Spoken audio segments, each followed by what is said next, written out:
Welcome to yet another week of NBL Overtime. We are getting closer and closer to the proper pointy end of the season. The top six is starting to work out who is the contenders and who are the pretenders. We're going to get into all of that. But, Pete, something irked me pre-show. I love Damon Lowry. Oh, yeah. And I think he loves me too. I don't know. Sometimes it's hard to tell. Yep. He can be bristle at times. But I get the feeling you only want to talk to me when you're getting paid to do so, which is when you're on the clock. I said to who I considered, no more than 15 minutes ago, a good friend of mine. Yep. I said, what's been happening in your week? Is anything happening? He's like, when you're talking, you're invisible. I'm just waiting until the show starts and then I talk.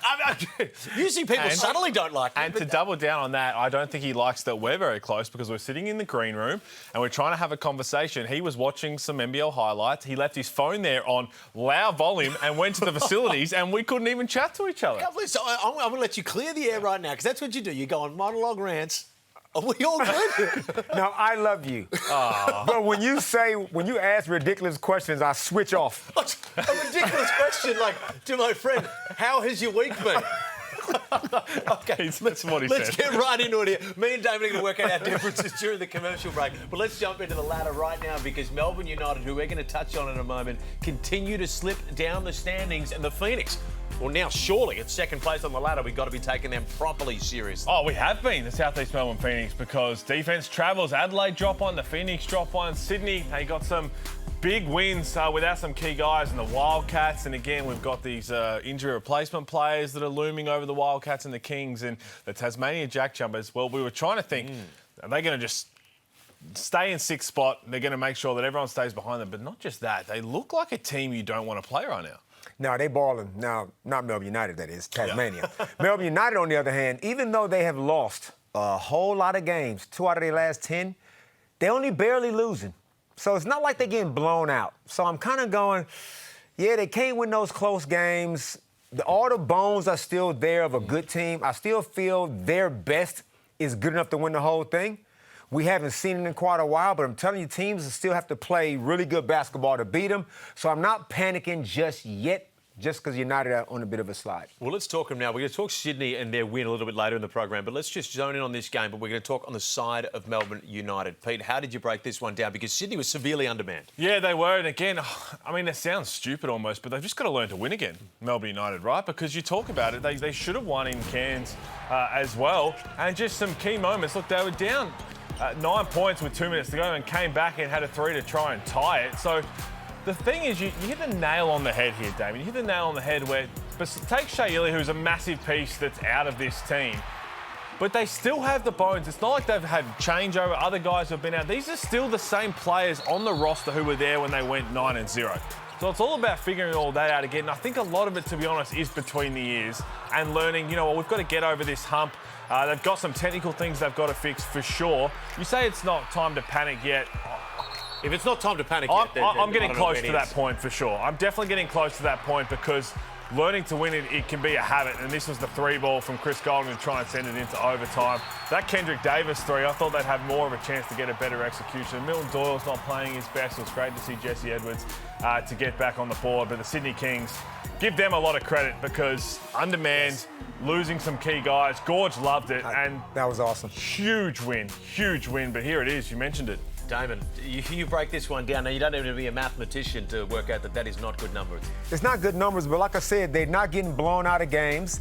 Shea Ili will eventually return, and they only, like I say, they lost the last 3, I believe, by single digits. Now, those could have went either way. They built up enough wins early to give themselves a little bit of cushion. I cannot see this continuing, this slide, because things got to turn around sooner or later. Now, I'm not saying that it's a switch they can just flick. Jesse Edwards is now getting involved. The way they involved him in the last game, they need to continue to do that. Chris Golding is now had a nice little scoring outburst in Bendigo. Continue to do that. Tyson Walker's a little bit of a question mark now because, as Dean Vickerman said, he's a little bit banged up. So I don't know how much more he'll be able to, I guess, shoulder the load. But no need to panic. There's plenty of games left. No need to panic at all. No need to panic, people. You don't think that Cairns game in particular, where they had numerous moments to go from a 9-point lead to break it out to 15, we said during the call, if they can do that, we've seen Cairns fall away. They didn't get that done. They lose that. They lose in Sydney to an undermanned team. Panic. It depends what you're saying by level of panic, as in, like, they're not even going to make the top 6. They could fall all the way out. They could fall 6th. I don't think that'll happen, but I think there's some really big concerns right now. And again, a lot of people will be sitting here thinking they're talking Melbourne United again.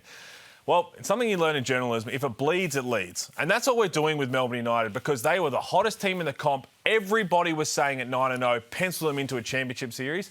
And now the free fall that they cannot find a way to win. But people are probably right to be saying, oh, you're talking about Melbourne United, because we've got a team that's 2-8 over their last 10 games, and we're still saying it's not time to panic. Where are they? I believe, from what they're saying, they're 4th and they are falling like it's a free fall right now. If this isn't a time to panic for Melbourne United, then God knows when it is, because I feel like we've been saying, as a group especially, since they went on, they lost 2 games and they lost 3 games, we've been saying, when is it going to happen? They'll turn around, they'll turn it around.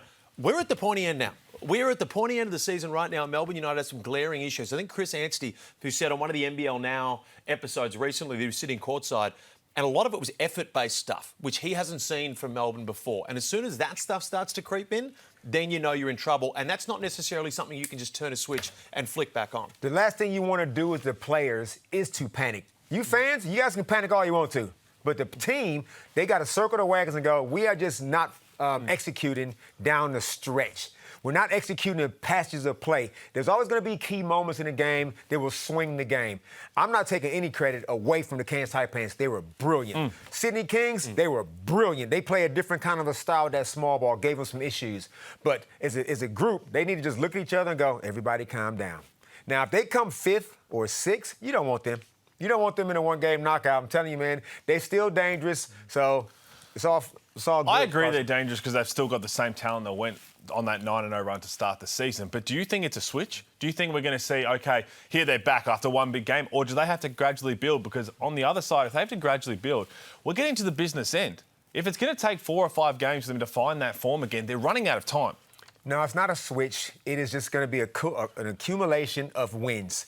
The confidence comes back. Right now, they're probably feeling like, here it's close again, And sometimes when you lose a lot, you think you've got to learn to win again. Lose That's again. what I said. Yeah, so I take that point, but a couple of wins and all this will be forgotten. And when I say this, I wouldn't be surprised if Melbourne United turn it around. But I do just think where they're at right now deserves the criticism that it should be receiving. Now, I know you're just hurting for a positive United comment here, so I'm going to give you a chance. I know you got an eye for good. The way they used Jesse Edwards on the weekend was pretty promising. It was great to see, and again, we thought we were going to see this against the Cairns Taipans because he had a size mismatch in that game against Sam Wardenberg, but got in a couple of fouls early, and then right here, you have a look at what he was doing, and he was a beast. And this is what he's got to do, to use that size, and then on the defensive end as well. But I think over the course of his struggle, I say struggles, he hadn't had a 10-rebound game since the FIBA break. We've highlighted his defensive ability to rebound, to block shots. He is an offensive threat as well. And it was so good to see them realise, hey, we've got this giant human being who's got this ridiculous wingspan that we can just throw him, that we can run lob plays, we can do all of that. But a part of that also was he stayed out of foul trouble, which was a key thing as well. I thought we were going to see it more against the Cairns Taipans. It wasn't the case. But maybe that is the first step in them gradually building back to their early season form. Give the big man the ball by the basket and watch what he does. Those clips was 3 straight post catches when he just made stuff happen. So that's what they need to continue to do. What about Jalen Galloway? A great weekend from him. 27 in that one against Melbourne United. He's just a guy that shows so much potential, but unfortunately, we kind of see it one game, drops off one game, and then we see it another. If this guy can get consistent, he's still got more than a chance at the NBA. 23 years old. Now, I thought that Brian Gordon would put him in the starting lineup. He didn't. He went with Tyler Robertson. Fine. Tyler Robertson has earned his minutes. He's balling out. He's starting Malawach. Fine, because Malawach has earned his minutes. They are so deep in that position that it's hard. Who do you go with for an extended period of time? Right now, it's by committee. And Jalen Galloway is only averaging, say, 21 minutes a game. One thing I really like about him, well, I like a lot of things about him, he's stoic. He's like this, hey, man, I'm good. Whenever you put me out there, I'm okay with it. He's still cheering for his teammates on the bench. He comes out there, he makes his 3 balls. He's still explosive, gets on the rim. Brian Gordon mentioned his defense went up another level. So maybe that could probably buy him some more playing time minutes. But for where he is right now in that 3 forward rotation, I feel like he's still doing okay. I mean, he's a starter on a 30-minute go on any other team, right? Because it's just the logjam they have in that three-man spot when they're fully healthy with all the other pieces there. But it was great to see that breakout game because we've been calling for it. A lot of NBA eyes at Kudos Bank Arena watching that. And you mentioned, I think we forget, he's 23 years old. He's had an NBA opportunity with the Milwaukee Bucks. He ended up getting waived. He will get another NBA opportunity as long as he continues to shoot the ball the way he is. He's got the athleticism to be over there, the defensive end, getting out in transition. We're seeing him handle a little bit more. He ticks all those boxes. So it's all about continuing to build. I loved seeing it all come out in that one game, and hopefully he builds from there because they've got to go and get an injury replacement now as well. And we've talked about all the different rules of when that has to be done by. Still feel like Sydney might go towards the backup big option because you've got Galloway, you've got Malawat, you've got Tyler Robertson. You've kind of got that guard rotation sorted, albeit hopefully Delhi's not going to be out too long. Yeah, on that one, is there any concern with Delhi? Because he got what appeared to be a concussion. Now, Delhi is as tough as nails. So any time that he goes down with anything, you got to add a bit more weight to what it is. It was just awkward. I mean, a concussion could happen to anybody. And Delhi plays harder than most. He will be back at some point once he comes out of protocols. And the thing is, when Delhi is not there, you are getting now full Kendrick Davis. You're getting a full Kendrick Davis experience. And now Sean Bruce, another excellent quality backup guard. They're deep in the point guard position. They're deep everywhere. And I'm with you, Pete. They need another type big. And I want to give a shout out again to Hunter Goodrich. Dude had 9 rebounds in that game in limited minutes. He just holds up his defensive end. And if Tim Suarez does not get in foul trouble, if they get one more piece, just an insurance piece in the big, they still a title contender. And I'm hoping the Delhi thing isn't as bad as it looked because that was really confronting vision. You could see he was almost out before he hit the ground, then hit his head on the ground. He's had some concussions in the past. Really hope he's going to be okay because we've seen it affect, obviously, Shea Ely sat out a whole lot. Tyrell Harrison currently in concussion protocols as well. Hopefully they can get him back as soon as possible. And you talk about clearing the protocols, it's not longer. Because even when he was walking off, that is a big hit. Just very innocuous, but the perfect hit clearly to send him out. And I'm hoping he's okay. That comes first and foremost before anything else. But he is so important to what they do. Hey, what about this? Great news for my haters, which a majority of them exist on a small island just south of Melbourne. Tasmania, who I wrote off at the halfway point of the season. I may have even written them off pre-season. I'm just talking about Phillip. Knock off the ladder leaders in the Adelaide 36. And this is what you said it in the bit of a preamble. Tassie are just one of those teams where they can hit form at any time. They don't need a score. You look at no one scoring more than 16 points on the team. They're a dangerous proposition if they start to hit form. And if they stay healthy. Injuries are their kryptonite because the way they're playing right now, and I was calling that game, they executed the game plan to perfection. Everybody did their role, defensively sound. And what they do, you talk about how they can go and make some damage in the postseason. It's on the back of their game plans. The two best teams in the league are the 36ers and the Southeast Melbourne Phoenix. And they push the pace, they push the tempo. And Tassie now have figured out we're healthy. Hey, let's do what we do on the defensive end and let's take the possessions out of it. Let's slow the game right down, make you have to try and shoot over us, finish through. Will Magno's playing some unbelievable basketball. And they're going to go and win some games. This is not a team you want to face in a playing game, a one-off playing game where the loser goes home. You do not want to play them. But I think about that. If they can get to a semi-final series and play 3 games against the likes of one of those two teams, that's going to be fascinating to watch. We thought at the beginning of the season, before David Johnson got hurt, that this team was complete win whole. With Majuk Ding, Josh Bannon, and Will Magnay. Will Magnay, like you said, playing some great basketball on the floor a lot and being aggressive offensively. Nick Marshall's who we didn't see coming. We did not see this defensive emergence of Nick Marshall. That's great. We're going to start talking about, Pete, when we get to the business end and the playoffs roll around. We're going to be talking about who can we trust. Yep. I trust the Tasmania JackJumpers to not shoot themselves in the foot. I trust the Tasmania JackJumpers to not play bad, selfish basketball. Tiger Campbell, great. Perfect point guard, not turning the ball over. Him and Ben Air got that backcourt rock solid, and they got a closer in Bryce Hamilton. They got all the pieces there, and like you said, if you catch them at home, now they're starting to win some home games. This is another team that can win the whole thing. And they've executed those game plans against the 2 best teams in the competition, and they managed to slow them down. They managed to do a great job on Bryce Cotton, Nick Marshall, you talk about that emergence, but they tick every one of those boxes. Will Magnay, you got an elite rim protector, Josh Bannon as well, but here was what Nick Marshall did, and it wasn't just him. You see Tiger Campbell running across to help out. They just threw many bodies at Cotton and said, you know what, we'll try and make it as... And granted, Bryce Cotton had an off night too. Bryce Cotton missed a lot of shots that he's normally very capable of making, so that definitely played into it. But they stayed They stayed the course. They didn't panic when he had some easy looks that he missed. They helped each other out. Look at that. Even Bryce Hamilton just showing a crowd. Bryce Cotton can make that shot 8 times out of 10, 9 times out of 10. Every time Bryce Cotton has a bad game, we extrapolate the defense as if we're going to find the secret herbs and spices in whatever was done. We're at the point now in this man's career, if he decides to have a bad game, he's going to have a bad game. But it was on the back of some elite defense. Now, I will say, I love Nick Marshall. He's the candidate for Most Improved Player of the Year. I know some people love that. You might like it. I just don't poke the bear. Because Bryce Cotton has a long memory. And if you come up against him in a playoff series, just don't poke the bear just yet. And former teammates, Nick Marshall's at home, feeling good about himself. Let Bryce know, hey, man, I will block your shot. Yes, you can cross me up and do a whole bunch of stuff, but if you get too close to the basket, I can block that. So I got no issues with Nick Marshall just kind of feeling himself a little bit. Now, we're talking about Adelaide. Yes, Bryce could have easily made half of those shots, right? It's the other guys.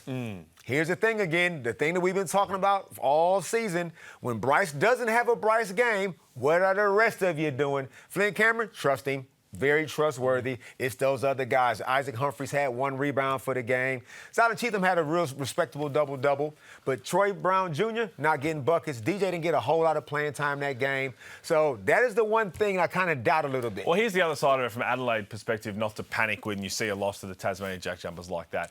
Do you think that Bryce Cotton will have one of those games multiple times in a series? No. It's very, very unlikely. No, it's not going to happen, right? So who has the other backup plans to continue to make sure, okay, if Bryce does manage to go off, hit those tough shots and he has a 30-point game, can we still win? I still think Tassie's one of those teams. Well, no one's happier to see Tassie successful than me as well. Would we agree on that? You must not be going back there this. No, I checked my schedule. I'm not going back there for the foreseeable future. But I do love Tassie. They're actually the most vocal fans, and I do enjoy them on Twitter and all the banter involved there. What about Mike Wells' post-game in his presser? I thought he made an interesting comment. Well, I mean, I just think that, we play a style of basketball that's attacking too. And I just think it's really interesting that there's no free throw attempts in the first half. None. And Bryce gets 3 for the game. I would just say for me, and I think a lot of the coaches, what we probably are looking for in the league, and I see people get behavior warnings and we get tees and, it's just, we're looking for a consistent whistle so the game looks consistent. Here comes a difference of opinion. I absolutely love it. You know what he's doing there? He's protecting his superstar and he's making sure next game they get the calls. He's putting it out there, whether he believes it or not. They shot a lot of threes. They didn't really attack the paint. Tassie played good defence. They didn't deserve the free throws. He knows that. But he's setting this one up for next game. It's the oldest trick in the coaching playbook, and I love it. Damon, and I'm sure you agree with me. Oh, yeah, that is gamesmanship. Yep. That is working the referees in a good way without getting a tech foul, without getting fined.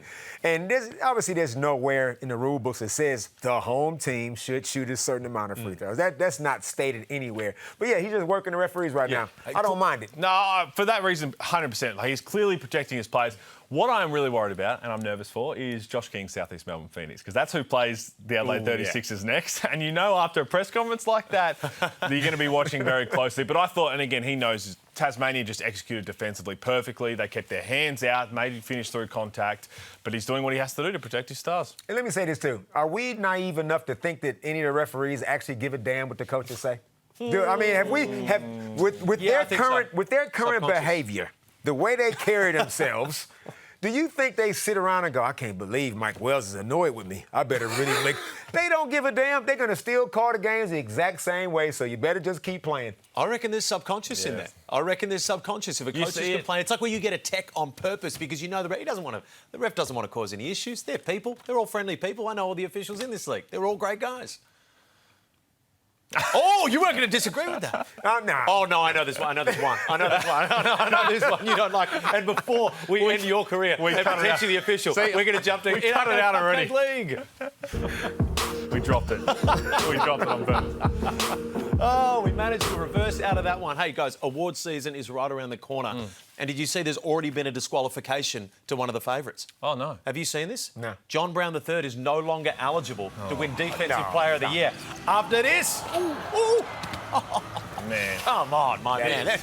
He's clearly the best defensive player in the league, and he was great in this game as well. But my goodness, Christian Doolittle folded him up like a beach chair. And if whoever's doing the montages, because he'll win the award for Defensive Player of the Year, in my opinion, whoever's doing the montages they have to throw that in there. It happens to the best of them. And I still like the way he had a smile on his face. He's like, you got me. It happened. Well, he's going to win 99 of those battles. He's not going to go down. He goes down 1 in 100. Very good. I enjoyed that. Now, our fearless host, our fearless leader. Now, you are having a generational run, my friend. All your hard work is paying off, and we love seeing you flourish. I would hope so. The problem is that if you're not here for much longer, if you keep missing things, some of your colleagues might forget who you are. Oh, no. Thank you, Fearlish. Dash, I'll start again. Get his name right. Thanks, Fearlish. Dash, welcome home, mate. Pardon? You said Feelish again. Did I? Yeah. Feline. Thanks, Fearlish. No way! Good Lord. Now, I'm willing to give Joel the benefit of the doubt. He was in Bendigo, and I don't know if it was... Was he drunk? No, I think it was Felix and Dash. I think that's where it came from. He was trying to welcome in Dash Daniels. But I tell you what, the other part of that is stop missing so much work, man, and people remember who you are. Mate, there is... When you talk callers, I reckon in the country, there is Jack Hever and there is Joel Peterson who put in the most work out of the most professional people ever. And to have a stumble like that from, again, someone who I considered a friend. That's a good point. Best of them. That's a good point, actually. The more I think about it, maybe he's just trying to keep you grounded, which it needs to happen. So well played, Joel. Impossible. All right, look. Impossible. Even though I'm still calling for an all-star game and I want a dunk contest. But these two guys right here, these dunks. Oh, no. I don't know. I mean, my man from Flint, Michigan, JaVale, I just thought, that's not that bad. That's not that bad. And there was another breakaway that he had that he missed this one. Then where's the Wundu? I'm thinking, where's the... Oh, no. And then he tried to tip it in himself after he missed it. Obviously, two guys.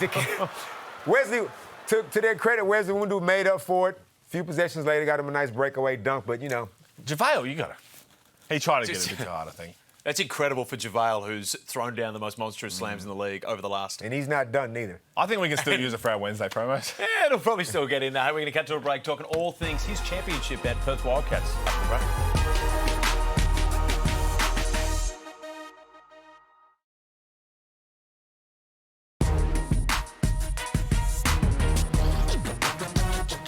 Saturday night meant a big road win for the Perth Wildcats against the South East Melbourne Phoenix. Now, you've been high on the Perth Wildcats for a long time, Pete, but for a team whose entire fan base wants to kidnap ownership, their coach, ticket sales operators, general volunteers at the stadium, they want blood from anyone who's willing to give it.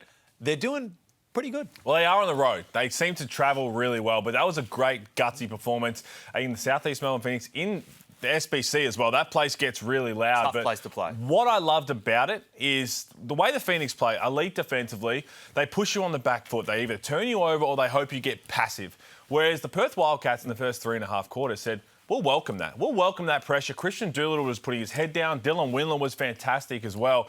Those two led the charge, and I love that they just took it to them. Rather than having a backward step or being passive, which they did get a couple of times in the fourth quarter, this was a fun game to watch if you're a Perth fan. Damon, Windler and Doolittle could be the most underrated duo in the league. Yeah, and they showed some glimpses last year in the semifinal series against Melbourne United, where they were just both brilliant. But to your point, Pete, styles make fights. We like to say it all the time. And Perth Wildcats blew the game in Perth against the Phoenix. So this style suits Perth. This up and down, pressure the ball, 40 minutes. Perth got all scores on their team. They don't want to play slow. They go, let's run. Now they're making shots. And I felt that style of play suited the Perth Wildcats, and they got shots. And Christian Doolittle personally took it upon himself to make amends, because in that game they lost in Perth, he had 4 points. John Brown completely suffocated him out of the game. He came out and was just dominant. I mean, Geordie Hunt had 2 early fouls, which we said in the pregame. If that happens, then John Brown's going to have to guard JLA, and they might be undermanned trying to guard Christian Doolittle. And Christian Doolittle knew that and was in attack mode. So it's an exciting group. And again, I really think this year, when we looked at the ladder, a lot of people are going to be able to pencil in your championship favourites, all of that, but each team has a certain matchup they don't want to see 3 or 5 times. So it's going to be a fascinating playoff series, but that's for the future.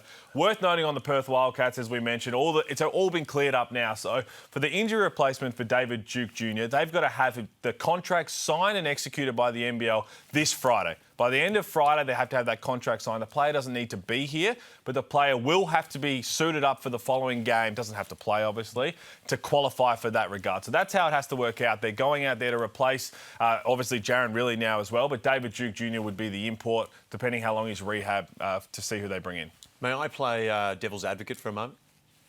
Go for it. Permission granted. I mean, if we say no, you'll still do it anyway. That is true. This is how the rundown works. Are the Southeast Melbourne Phoenix living in a false economy at the moment? Let me present the data. Now, I'm just to get your opinion on this. Maybe I don't believe it. Maybe I do. 5-5 against top 5 teams. 0-2 against the Adelaide 36ers, who we'd all agree being the league's best team. 1-2 against Melbourne United. Questionable whether they're even a top 5 team at the moment. 2-1 against Perth. Are we worried at all that when they come up against the absolute top echelon, they play Adelaide twice coming up in fairly quick succession, are we worried that they're beating up on the lower teams? No, I'm not worried because they've been up the top of the ladder for the entire season. So, yes, teams fluctuate in positions. So I get those bottom guys, right. But their style of play travels. They got depth. Ian Clark has yet to hit his straps yet. And when he does, there's another guy. Now they got the emergence of DJ Mitchell. There's another guy. They're going to keep coming at you in waves, provided everybody's healthy. Owen Foxwell, he got banged up in the last game. They need him. I'm not worried about those standings. I'm looking at the top standings. They're second on the ladder, and they're eyeing off the first spot. Yeah, I'm not worried whatsoever because, as you said, their defense will travel. When it gets to a playoff series, 2-game series, 3-game series or 5-game series, everything else tightens up. Physicality is allowed to be a little bit more. Their defense will hold them in good stead. Their offense will continue to flow. Sobey, I know he had a rough game against Perth, but he was fantastic a couple of days prior to that. Not worried whatsoever. And I actually think that loss in particular will do them good because when Geordie Hunter went out and they came up against a team that had a couple of different mismatches there, now Josh King can go back and say, hey, without Geordie Hunter on the floor, how do we go and beat that team in the future? So I really think that's... They'll never admit it, but that was a good loss for them to have at this point in the season. Now, let me just say this, too. No excuse whatsoever. I don't believe in that. Third game in 6 days. They scored 124 points in back-to-back games. I'm just saying. You smell that, Pete? No, I'm just saying. Sounds like an excuse. That's really like an excuse. No, they lost because Perth was better than them. So, no, I'm just saying. You're not going to score 248 points. 248 points in 2 games. It took them overtime to get it one time. Then they got 124 in regulation. That's preposterous.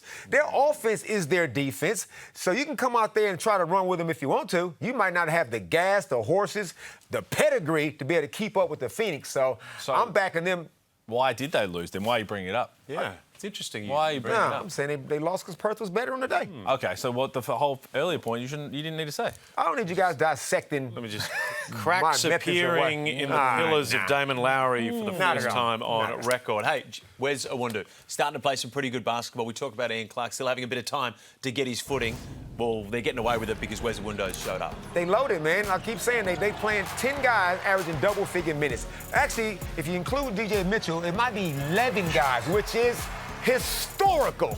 Every one of them can score. They spread the ball, they shoot the ball, and John Brown III is the one setting the picks, getting everybody open. This style of play, man, 40 minutes of up and down, shooting threes. You got to worry about every single player on that team. Of course, Nathan Sobey is leading from the front brilliantly, but everybody else is a threat. I've never seen a team with 11 scoring threats. And again, Wes Iwundu had a couple of slow games prior to that, so that'll feel good for his confidence. And another playmaker outside of Nathan Sobey, who had a down game by his standards from what we saw a couple of games earlier and how good he's been this season.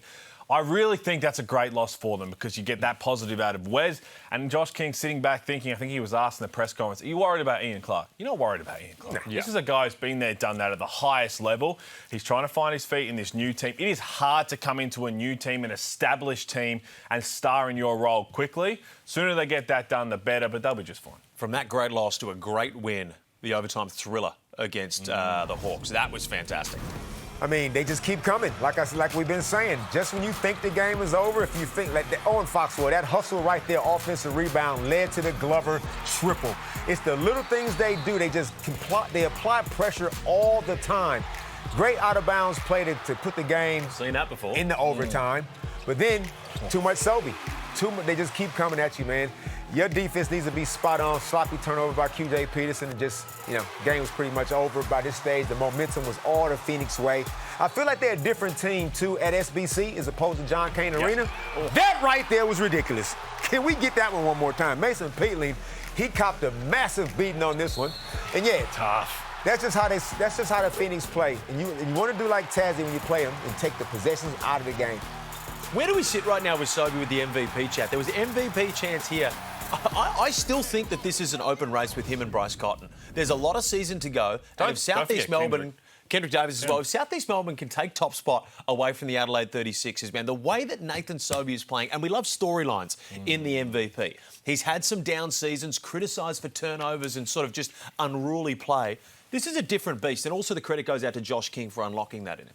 It's a three-horse race, the MVP. It is not over and done with, just like you said. And if your conversation doesn't have Nathan Sobey in it, then your conversation has no credibility. Yeah, I still have, if it stopped today, I still have Bryce Cotton winning. I think Bryce Cotton's had a fantastic year, obviously coming off a poor game against Tasmania. If it stopped today. But that part is, I understand too, voter fatigue is real. So, I mean, as coaches and captains, but if you talk about the storylines, Nathan Sobey continues this trend. They go and beat Adelaide twice now and can limit Bryce Cotton. That will come into the voters' minds for sure. As we said, it's coaches and captains. He's done that. He's been there. He's got 5 of them. This is a great story, but I still think it's Bryce Cotton. The best thing about an MVP race is when you get 2 people that are in the running to win it going head-to-head. We saw it last year with Kendrick and Bryce. The lead-up to those games are fantastic, and I strongly believe that Bryce Cotton is one of the guys, he's mentioned it before, he cares about legacy. He wants that MVP award. And I'll tell you what, Sobey, he wants to get one on his record as well. So they're going to be going hell for leather against each other. It ain't over. And without some key pieces on, do not rule out Kendrick Davis. Because Kendrick Davis has been unbelievable. So all the awards are really close. We'll have to do a whole, we've got our show coming up. They're going to be very hotly contested. John Brown III being disqualified. That one's wide open. Now, what about Glover and DJ Mitchell? DJ Mitchell's been a revelation, the way that he started to perform late in the season, especially in that sort of more pick and pop role. All of them shooting threes. That is the main thing about every single player on the Phoenix team. They can come out there. DJ Mitchell is also the athlete. You forget when he was at Brisbane, had some troubles there, but 6'7", can score from inside out, always believed in his scoring ability. Angus Glover, man, come on, 2-time champion, clutch too as well. We already know his work. It's just a matter of these guys might get 3-4 minutes playing time, and then their horns going off because the next guy's coming in. And whoever comes in is going to do the exact same thing. So I'm not surprised. You'll get a couple of games, it might be heavy Glover, heavy Mitchell. Next 2 games, it could be heavy Awundu, heavy a Ketchalier. It could be anybody, man. And as long as that doesn't frustrate you as a player, which there's an inevitable part of it where if you fall out of the rotation like DJ Mitchell did and then you work your way back in, but because of the way they play, it would be so fun to be a part of that group, right? Because everyone has a license on the back. If you're going to defend at a high level, Josh King's going to put you in that rotation, and then if you're open, you can let it fly because all of them can shoot the rock. It'll be so fun to play, but it all starts with you must defend. Otherwise, you're simply not getting on the court. Hey, Damon, what about I walked in today and I saw you still cleaning the remainder of the bleach out of your eyes from the New Zealand Breakers performance that we had to watch and commentate when they went down by what felt like 60 points. So to see them back up and beat the Hawks in that game, whatever Petteri Koppinen said on the plane, there was still some bleach. Whatever Petteri Koppinen did, all 5 starters scoring 15 plus. Like, there was the perfect answer you wanted after an insipid performance. It could have been any other way. It was the most embarrassing performance they probably ever had at home. Credit to the Kings. They played well, but it was 100%, more on the side but of... they laid right down, folded right up. We saw PJC's worst game of his NBL career and just no bite whatsoever. And you could just see the cameras panning to Petteri Koppinen, and he's going, I don't even know what to say as a coach if you guys won't even give me the basic prerequisite effort. So what do? They go in the locker room, look at each other and go, is this who we are? Hop on a plane, get to Sydney, bus Wollongong, show up. Wollongong is just as desperate. Well, we thought they was going to be just as desperate. But I said even then, if you got a team that's been embarrassed, playing against a team who just lost and kind of like, we could have won that game. I'm taking a team that was embarrassed because they are playing for way more. Their pride was on the line. Yeah. And every single one of them, namely Rob Baker, the second, balled out. PJC was incredible. And like you said, the starting five is a collect. They scored all the points, all but 4 of them. Yeah, it was Baker and Menenga who were great, but it's PJC for me. He's the head of the snake, and you mentioned how phenomenal he was. And when he's in this mindset, it's so fun to watch. And to think about what they can build with him next year, hopefully they can re-sign Sam Menenga. They have that pair and go out there and build around that. He is a superstar. And when he's in this kind of attackive mindset, it's really hard to slow him down. 23, 7, and 8. And again, I think we've just come to know and love PJC since he's been in the NBL. It's okay, he just had a PJC game. But the team called for him to play like this with everything that happened the game before. And he would admit that he wasn't good. Neither was anybody else. That is what you need from your leaders, and that should inspire this group. Will they make it to the top 6? Mathematically, they can. It's probably going to be unlikely the way the Tasmania JackJumpers are playing, but that should give the fans a whole lot of excitement and pride. Were you asking me before how Tatum wrapped it up in the presser? No. You weren't? OK, well, you can listen to it now.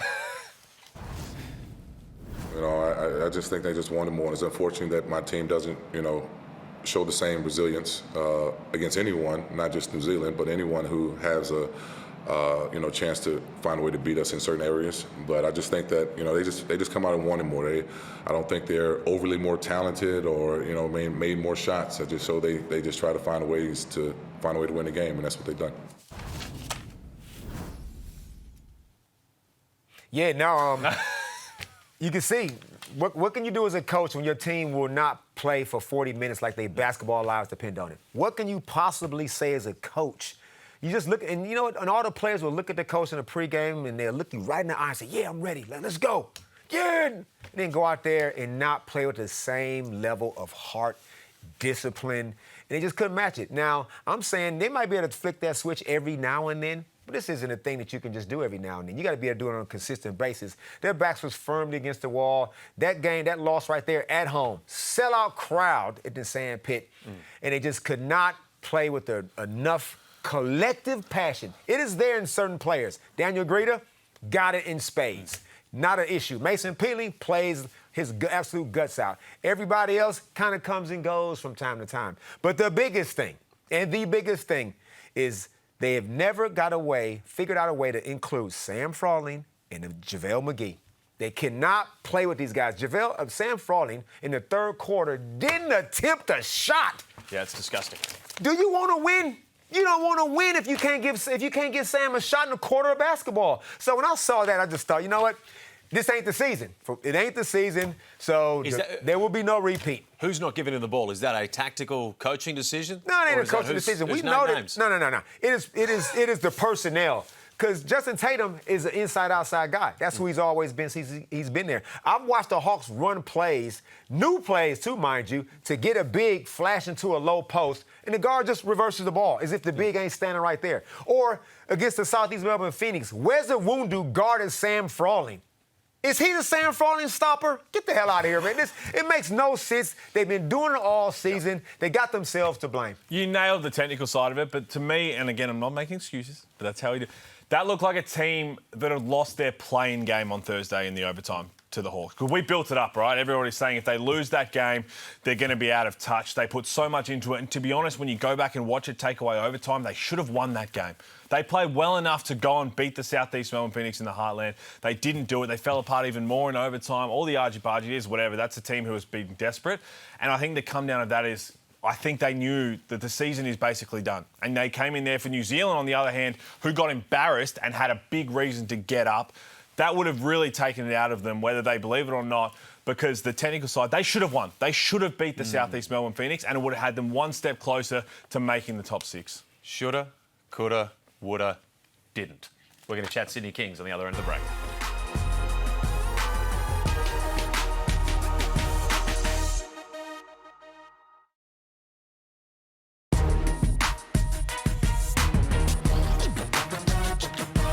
Sydney went over Spark Arena in New Zealand, and boy, was that a thriller for the first 40 seconds of the game, Damon.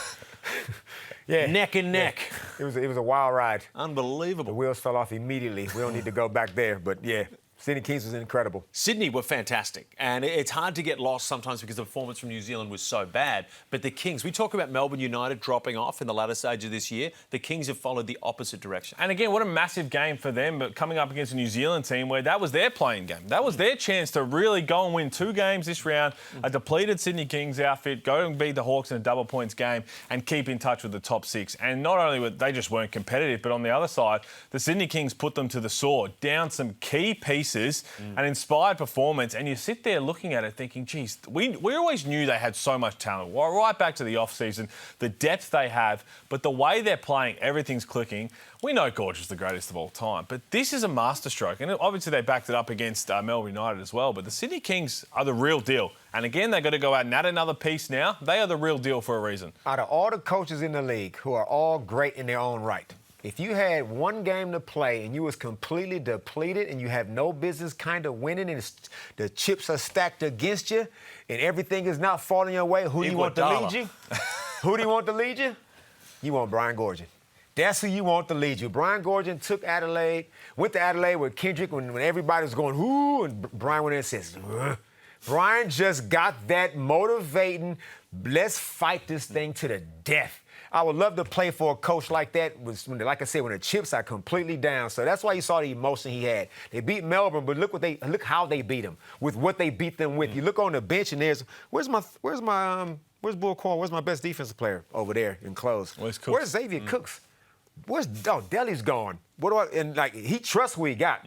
But those guys got to now go, they don't think we can do it. And that is the rally cry. And I love the way Brian can galvanize that group, man. So full credit to him. He ain't lost a bit of that fire. Well, Goorjian. And I love what I saw from Brian Goorjian post-game as well. The hugging Kendrick, the yelling at the fans. That's what I want to see from him. And if I'm a Sydney Kings fan, I'm loving what I'm seeing from them at the moment. But what about, we came into that game saying, OK, with the ounce, Kendrick Davis is going to be the man here. You even flirted with a 40-piece that he hasn't yet recorded in his career.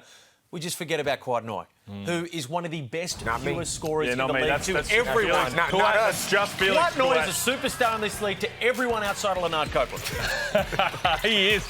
And again, you talk about absence creating opportunity. He's a starter on any other team in the league, but he buys into this role, coming off the bench, being a spark plug, and he is so fun to watch when he's in this kind of mood. Just has never seen a bad shot and had the mic job, put some respect on his name. He's in the conversation for best 6 man. And again, you talk about voter fatigue. He won it last year, so that might come into play. But he is an absolute super. You know what you're getting from Kawhi, and that is high production off the bench every single time. He's always eligible to win and could potentially win best 6 man when he plays for Sydney, because any other team he'd be starting. He wouldn't be eligible. He is a superstar. I reckon he wants the 6 man. He wants to collect as many 6 man awards of the year. Why wouldn't you? Okay, he's not going to win Defensive Player of the Year. Why wouldn't you? MVP's a very tough one. If you can end your career with like 7 or 8 6 man of the year, that's stake. Name the award after you type areas. Real Money Ginobili areas. Yeah. When we get some expansion happening, when the Gold Coast, whoever's come through, and Canberra, whoever's come through, guys like Kawhi Noy will no longer. Those are the first guys you call. 100%. A trustworthy guy who can score from every single level, whenever. Just put him on the floor, he'll do the rest. And all the other theatre around it with the Copes. I love. We sat here a couple of weeks ago. We talked about his Instagram post. Kawhi Noy, it's more than just that. He's always been that. He's a great personality to have. He will talk the talk. He'll walk the walk. He'll back it up. He'll do it all. He's a face of the franchise type guy. And when expansion comes in, he's the #1 guy on my list. That is a very, very gettable opportunity for mine. And there's a bit of talk about expansion coming around as well. If you've been on X, filtering your way through all the political bullshit that's on there. But when you've made your way through that, you can find some nice NBL stuff as well. What about Cairns Taipans getting it done over Melbourne by a point in the Ignite Cup? That was phenomenal basketball by the Cairns Taipans, and it was all led by Andrew Andrews. He made a decision in that game that he was going to distribute and make his teammates better. And that game could easily went the other way had Finn Delaney not thrown a Yorker. I do know what a Yorker is, Pete. There's the block from Marcus Lee as well. Yeah, Marcus Lee stayed in the play. Then he goes to the stripe. He's shooting about 50%, if that. But he hit the one that counted the most. And I would have fouled in this situation. I would not have let them attempt a 3 because now... It's down 1. You're not fouling now. Sorry, not that one. Not that particular game. I was thinking about the other game. The Sydney game. Yeah, but that game right there... for the Gangaroos right now. Yeah, that play right there, Milton Doyle, I'm looking at Chris Golden in the corner. I'm like, you got to know he's over there. Yeah. Now, we brought this up once on this show before. I said, does Milton Doyle realize that I know he's a closer, but Chris Golden is the closer? Yeah. You're a closer. Got no Chris issue Godin- with that last shot, though, because he got the defensive rebound. Chris It's the one Godin was before that. scoring. He was shooting the lights out that game. The offensive rebound before that, he clearly missed him wide open. But from a Cairns point of view, where they have nothing to play for, they're not going to play finals. The Ignite Cup, they're out of that. To go into regional venue on the road to beat Melbourne United, it's a credit to it. Jack McVeigh did his thing. Wardenberg was terrific. But Andrew Andrews, and you just start to think about, man, what if this team was healthy throughout the whole season? I know the fans don't want to hear it because it's the same story. But that takes guts, and they've got guys playing for contracts, all of this going forward.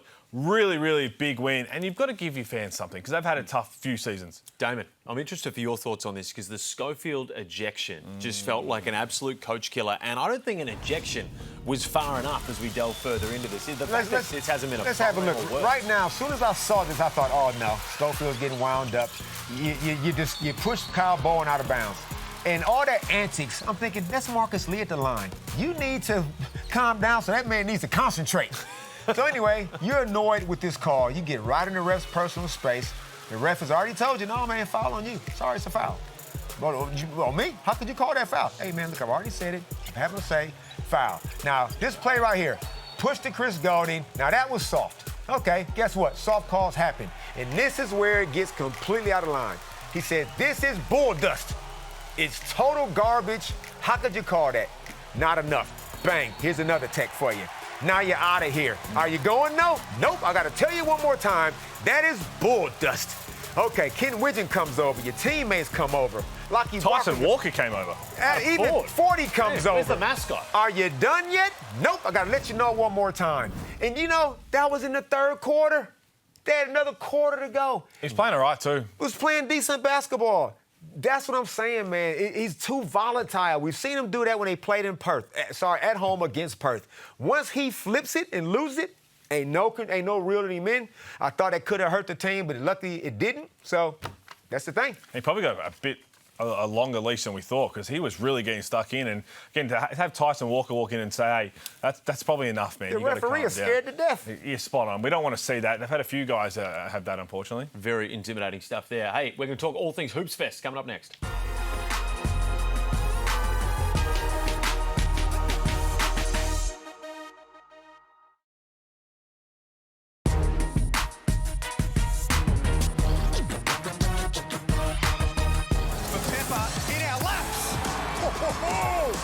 He's on a heater. Get him the rock. 2-point lead to the Phoenix. The tension of the overtime period. Owen Foxwell cuts it with a knife. Tarangi to inbound. PJC will heave this one up. And it's good. Parker Jackson Cartwright. Mitsubishi Motors doing it all for us, getting us to and from games and sponsoring the leading threes. Bryce Cotton, 81. Nathan Sobey, oh no.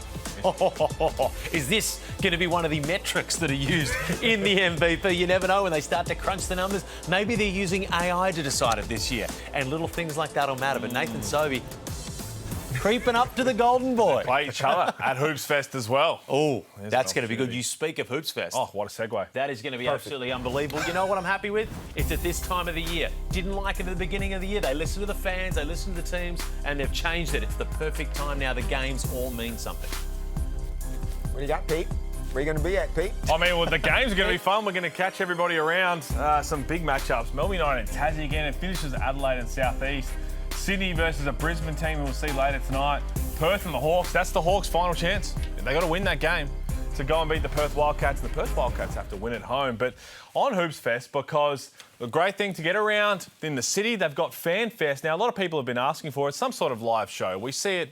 They do it in Gather Round. They do it in the NBA. So we're going to bring overtime to the FanFest on Friday afternoon.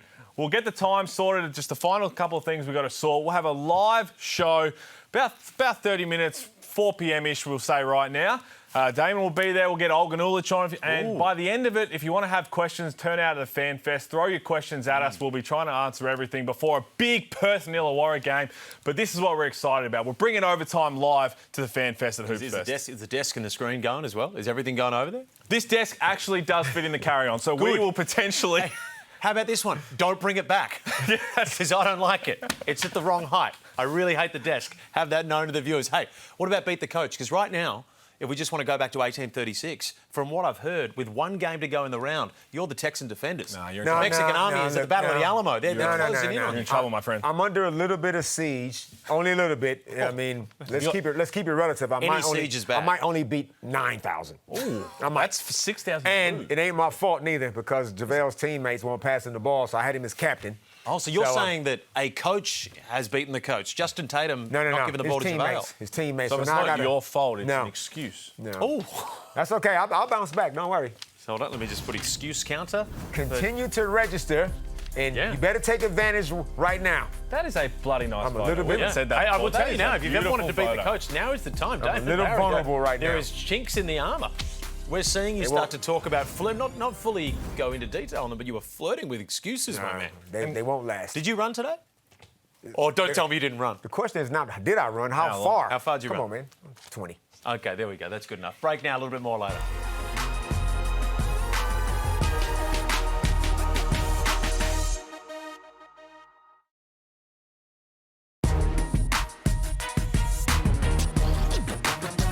Plenty more to come tonight because Cairns and Brisbane, the game that was postponed from Saturday, I believe was originally planned to be played because of the cyclone. It is now on Monday night, which is now, and we're not far away. Pete, Damon?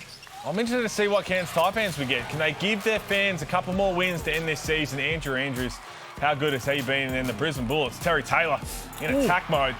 This could be fun. It could be good. And for those just tuning in for the first time, don't bother checking the app or the standings. This is the two top teams that will be going head-to-head. Hey, the battle for the wooden spoon means something. You do not want to finish bottom, so this game definitely means something. I've always said it's a awards dinner. They should have a proper wooden spoon, and the captain and the coach got to walk up there and accept it. And everyone throws fruit.